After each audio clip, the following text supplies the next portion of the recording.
അസ്സലാമു അലൈക്കും വറഹ്മത്തുള്ളാഹി വബറകാതുഹു. ഹലോ ഫ്രണ്ട്സ്, എല്ലാവർക്കും പ്രവാചക ചരിത്രങ്ങളിലേക്ക് സ്വാഗതം. വിശുദ്ധ ഖുർആനിലും തിരുനബി വചനങ്ങളിലും പ്രതിപാദിച്ചിട്ടുള്ള ഏതാനും നബിമാരുടെ ജീവിത ചരിത്രത്തിലെ കുറച്ചു ഭാഗങ്ങളാണ് നിങ്ങൾക്ക് വേണ്ടി ഞങ്ങളിവിടെ അവതരിപ്പിക്കുന്നത്. ആയിരക്കണക്കിന് വർഷങ്ങൾക്ക് മുൻപ് നടന്ന ചരിത്രമാകുമ്പോൾ ചില അഭിപ്രായ വ്യത്യാസങ്ങളോ കുറവുകളോ ഉണ്ടാകും. അത് കൂട്ടുകാർ ക്ഷമിക്കുമല്ലോ.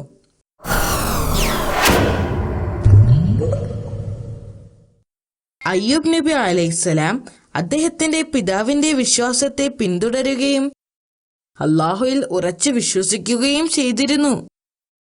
അദ്ദേഹത്തിന് വലിയൊരു വീടുണ്ടായിരുന്നു. അദ്ദേഹത്തിന് ധാരാളം ഭൂമി സ്വന്തമായിട്ടുണ്ടായിരുന്നു. കൂടാതെ ധാരാളം ആടുകളും ഉണ്ടായിരുന്നു.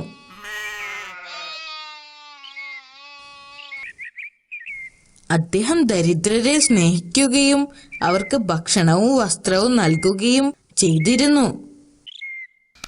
അദ്ദേഹത്തിന്റെ പുത്രന്മാരും അദ്ദേഹത്തെ പോലെ ദാനധർമ്മങ്ങൾ ചെയ്തിരുന്നു.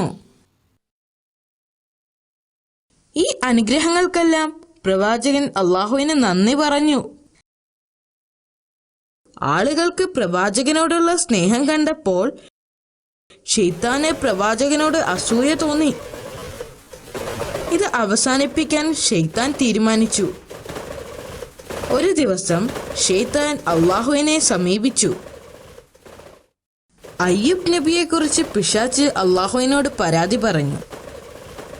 പ്രവാചകൻ എപ്പോഴും അള്ളാഹുവിനോട് പ്രാർത്ഥിക്കുമെങ്കിലും അദ്ദേഹം ഒരിക്കലും ഒരു ആത്മാർത്ഥതയുള്ള വ്യക്തിയല്ല. ശൈത്താൻ പറഞ്ഞു. എന്നാൽ അള്ളാഹു ശൈത്താനോട് പറഞ്ഞു, അയ്യൂബ് എന്റെ ഏറ്റവും ആത്മാർത്ഥതയുള്ള ഭക്തന്മാരിൽ ഒരാളാണ്. പ്രവാചകന്റെ ആത്മാർത്ഥതയുടെ ആഴം ശൈത്താനെ കാണിച്ചു കൊടുക്കാൻ അള്ളാഹു ആഗ്രഹിച്ചു. അയ്യൂബ് നബിയുടെ സ്വത്തിൽ അവൻ ഉദ്ദേശിച്ചത് ചെയ്യാൻ പിശാചിന് അള്ളാഹു അനുമതി നൽകി. ശൈത്താന് ഇപ്പോൾ വളരെ സന്തോഷമായി. ശൈത്താൻ പ്രവാചകന്റെ ഉടമസ്ഥതയിലുള്ളതെല്ലാം നശിപ്പിക്കാൻ തുടങ്ങി. അവൻ അദ്ദേഹത്തിന്റെ കൃഷിസ്ഥലങ്ങളും കന്നുകാലികളും എന്നിവിടങ്ങളെല്ലാം കത്തിച്ചു കളഞ്ഞു. അവൻ അദ്ദേഹത്തിന്റെ എല്ലാ ദാസന്മാരെയും നശിപ്പിച്ചു. അയ്യൂബ് നബി ഇപ്പോൾ എല്ലാം നഷ്ടപ്പെട്ടവനായി മാറി. ആ സമയത്ത് ശൈത്താൻ ഒരു വൃദ്ധന്റെ വേഷത്തിൽ പ്രവാചകനെ വഴിപിഴപ്പിക്കാൻ സമീപിച്ചു. താങ്കളുടെ സമ്പത്തെല്ലാം നഷ്ടപ്പെട്ടു. അയാൾ പ്രവാചകനോട് പറഞ്ഞു, ഇതിന് കാരണം ചിലർ പറയുന്നത് താങ്കൾ മറ്റുള്ളവർക്ക് ധാരാളം ദാനധർമ്മങ്ങൾ ചെയ്തത് കൊണ്ടാണെന്നാണ്. മറ്റു ചിലർ പറയുന്നത് താങ്കൾ പ്രാർത്ഥനയ്ക്ക് വേണ്ടി ഒരുപാട് സമയം ചിലവഴിച്ചത് കൊണ്ടാണെന്ന്. താങ്കൾക്കുണ്ടായ നാശത്തെ തടയാൻ അള്ളാഹുവിന് കഴിവുണ്ടായിരുന്നെങ്കിൽ അള്ളാഹു താങ്കളെ രക്ഷിക്കുമായിരുന്നു. ഈ കാണുന്നതെല്ലാം അള്ളാഹുവിന് സ്വന്തമാണ്. ഞാൻ ഈ സ്വത്തുക്കളുടെ ഒരു സംരക്ഷകൻ മാത്രമാണ്. അവൻ ഉദ്ദേശിക്കുന്നവർക്ക് അവൻ നൽകുകയും അവൻ ഉദ്ദേശിച്ചവരിൽ നിന്ന് അവൻ തിരിച്ചെടുക്കുകയും ചെയ്യുന്നു. ഇങ്ങനെ പറഞ്ഞുകൊണ്ട് നബി വീണ്ടും അള്ളാഹുവിനോട് പ്രാർത്ഥിച്ചു. ഇത് കണ്ട് ശൈത്താന് നിരാശ തോന്നി. അതിനാൽ വീണ്ടും അവൻ അള്ളാഹുവിനോട് സംസാരിച്ചു. ഞാൻ അവന്റെ വസ്തുവകകളൊക്കെയും നഷ്ടപ്പെടുത്തി, എന്നാൽ അവൻ ഇപ്പോഴും നിന്നിൽ നന്ദിയുള്ളവനാണ്. അവൻ അള്ളാഹുവിനോട് പറഞ്ഞു, മാതാപിതാക്കളുടെ യഥാർത്ഥ പരീക്ഷണം അവരുടെ മക്കളാണ്. അവരുടെ മക്കൾ നഷ്ടപ്പെടുമ്പോൾ അവൻ നിന്നെ തള്ളി പറയുന്നത് കാണാം. പിശാചിന്റെ ഇഷ്ടം പോലെ ചെയ്യാൻ അള്ളാഹു അധികാരം നൽകി. എന്തൊക്കെ ആസൂത്രണങ്ങൾ നടത്തിയാലും പ്രവാചകന്റെ വിശ്വാസവും ക്ഷമയും ഇല്ലാതാക്കാൻ കഴിയില്ലെന്ന് അള്ളാഹു അവന് മുന്നറിയിപ്പ് നൽകുകയും ചെയ്തു. പ്രവാചകൻ താമസിച്ചിരുന്ന വീട് നശിപ്പിച്ചു. അദ്ദേഹത്തിന്റെ മക്കളെല്ലാം അതിനുള്ളിൽപ്പെട്ട് മരണപ്പെട്ടു. പ്രവാചകന്റെ ഹൃദയം തകരുന്ന കാഴ്ചയായിരുന്നു അത്.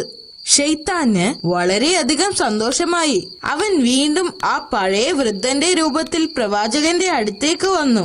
എന്നിട്ട് അദ്ദേഹത്തോട് പറഞ്ഞു, താങ്കളുടെ മക്കൾ മരണമടഞ്ഞ സാഹചര്യം വളരെ ദുഃഖകരമായിരുന്നു. നിന്റെ നാഥൻ നിന്റെ പ്രാർത്ഥനകളുടെ പ്രതിഫലം നൽകിയില്ല.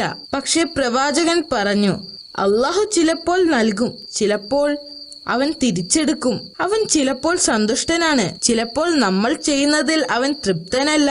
എന്ത് സംഭവിച്ചാലും എന്റെ വിശ്വാസത്തിൽ ഞാൻ ഉറച്ചു നിൽക്കുക തന്നെ ചെയ്യും. എന്റെ സൃഷ്ടാവിനോട് ഞാൻ നന്ദിയുള്ളവനായിരിക്കുകയും ചെയ്യും. പിന്നെ പ്രവാചകൻ തന്റെ നാഥനോട് പ്രാർത്ഥിച്ചു. ഇത് കണ്ടപ്പോൾ ശൈത്താൻ വീണ്ടും കോപാകുലനായി. ശൈത്താൻ വീണ്ടും അള്ളാഹുവിനെ സമീപിച്ച് പറഞ്ഞു, അയ്യൂബിന് തന്റെ സമ്പത്ത് മുഴുവനും നഷ്ടപ്പെട്ടു, കുട്ടികൾ മരിച്ചു. അവൻ ആരോഗ്യമുള്ളിടത്തോളം കാലം ഇനിയും കുട്ടികൾ ഉണ്ടാവുമെന്ന പ്രതീക്ഷയിൽ അവൻ അള്ളാഹുവിനെ കൂടുതൽ കൂടുതൽ ആരാധിച്ചു കഴിയും. അതുകൊണ്ട് അദ്ദേഹത്തിന്റെ ശരീരത്തെ തളർത്തുവാൻ എനിക്ക് അനുവാദം തരണം. പിന്നീട് അവൻ ഒരിക്കലും അള്ളാഹുവിനെ ആരാധിക്കുകയില്ല. പിശാചിനെ ഒരു പാഠം പഠിപ്പിക്കണമെന്ന് അള്ളാഹു ആഗ്രഹിച്ചു. അതിനാൽ അവന്റെ മൂന്നാമത്തെ അഭ്യർത്ഥനയും അള്ളാഹു അനുവദിച്ചു. ശൈത്താൻ പ്രവാചകന്റെ ശരീരത്തിൽ പ്രവർത്തിക്കാൻ തുടങ്ങി. പ്രവാചകൻ രോഗബാധിതനായി. കുറച്ചു കഴിഞ്ഞപ്പോൾ നബിയുടെ ശരീരം വെറും അസ്ഥിയും തൊലിയും മാത്രമായി. എന്നാൽ പ്രവാചകൻ തന്റെ സകല വിശ്വാസങ്ങളിലും ശക്തമായി ഉറച്ചു നിന്നു. അള്ളാഹുവിന്റെ കാരുണ്യം പ്രതീക്ഷിച്ച് കാത്തിരുന്നു. ഇനി പ്രവാചകനെ സമീപിച്ചിട്ട് കാര്യമില്ലെന്ന് മനസ്സിലായി. പ്രവാചകന്റെ ഭാര്യയെ സമീപിക്കാൻ അവൻ തീരുമാനിച്ചു. അവൻ വീണ്ടും പഴയ വൃദ്ധന്റെ രൂപത്തിൽ അവരുടെ അടുത്തേക്ക് ചെന്നു. അപ്പോൾ ശൈത്താൻ പ്രവാചകന് ആരോഗ്യവും സമ്പത്തും മക്കളും ഉണ്ടായിരുന്ന കാലത്തെക്കുറിച്ച് പ്രവാചകന്റെ ഭാര്യയെ ഓർമ്മിപ്പിച്ചു. അവർ അവരുടെ നല്ല കാലത്തെക്കുറിച്ച് ഓർത്തു. തങ്ങൾക്ക് നഷ്ടപ്പെട്ട മക്കളെയും സമ്പത്തും ഭർത്താവിന്റെ ആരോഗ്യവും ഓർത്തപ്പോൾ അവരുടെ കണ്ണുകൾ നിറഞ്ഞൊഴുകി. ശൈത്താൻ തിരിച്ചു പോയപ്പോൾ അവർ പ്രവാചകന്റെ അടുത്തേക്ക് പോയി.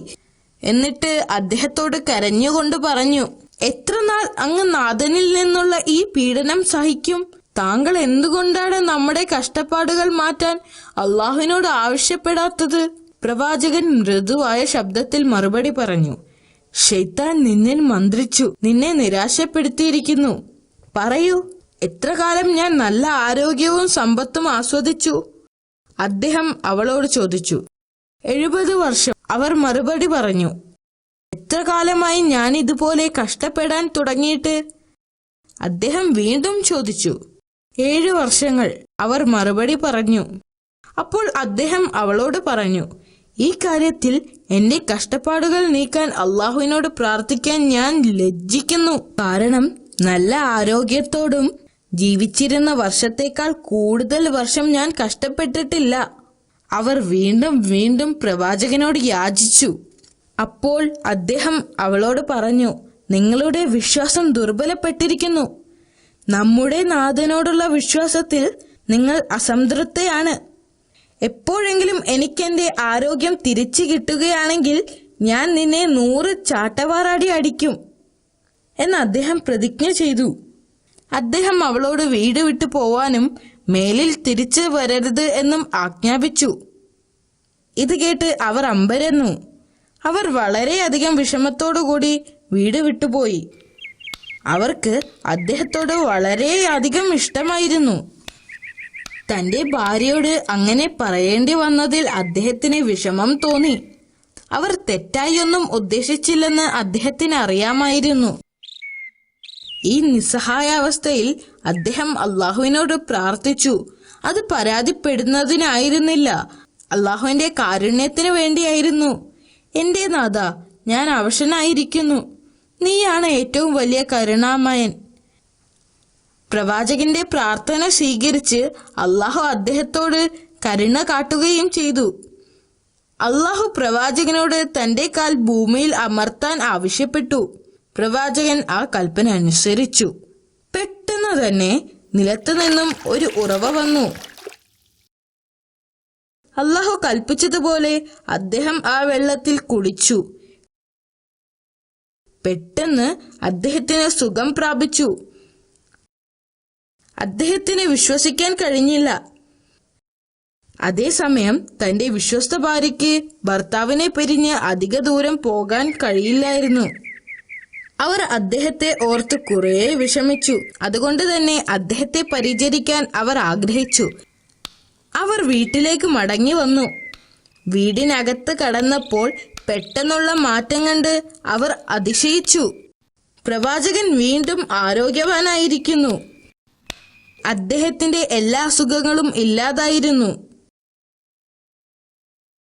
അവർ അദ്ദേഹത്തെ കെട്ടിപ്പിടിക്കുകയും അള്ളാഹുവിനോട് നന്ദി പറയുകയും ചെയ്തു. പ്രവാചകൻ ദേഷ്യത്തിലായിരുന്നപ്പോൾ എടുത്ത ശപഥത്തെക്കുറിച്ച് ഓർത്ത് അദ്ദേഹം ഇപ്പോൾ ദുഃഖിക്കുന്നു. ആരോഗ്യം തിരിച്ചു കിട്ടുകയാണെങ്കിൽ ഭാര്യയ്ക്ക് 100 അടി നൽകുമെന്ന് സത്യം ചെയ്തിരുന്നു. അവളെ വേദനിപ്പിക്കാൻ അദ്ദേഹത്തിന് കഴിയുമായിരുന്നില്ല. എന്നാൽ അള്ളാഹുവിനോടുള്ള വാക്കുകൾ തെറ്റിക്കാനും അദ്ദേഹത്തിന് കഴിയില്ലായിരുന്നു.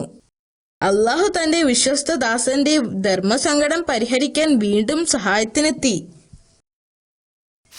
അള്ളാഹു അദ്ദേഹത്തോട് കനം കുറഞ്ഞ പുല്ലിന്റെ ഒരു കെട്ടുണ്ടാക്കാനും അത് വെച്ച് ഭാര്യയെ പതുക്കെ അടിക്കുവാനും ആവശ്യപ്പെട്ടു.